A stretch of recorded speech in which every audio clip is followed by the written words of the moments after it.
চলতে ফিরতে দোয়া করবেন।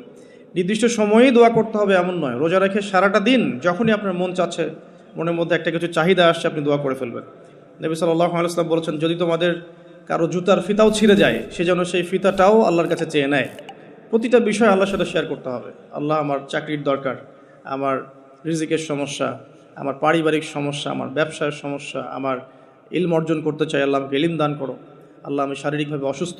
বিভিন্ন রকম সমস্যা আমরা জর্জরিত আছি। প্রত্যেক মানুষের কোনো না কোনো সমস্যা আছে। সমস্যা থাক বা না থাক, দোয়া করতেই থাকতে হবে।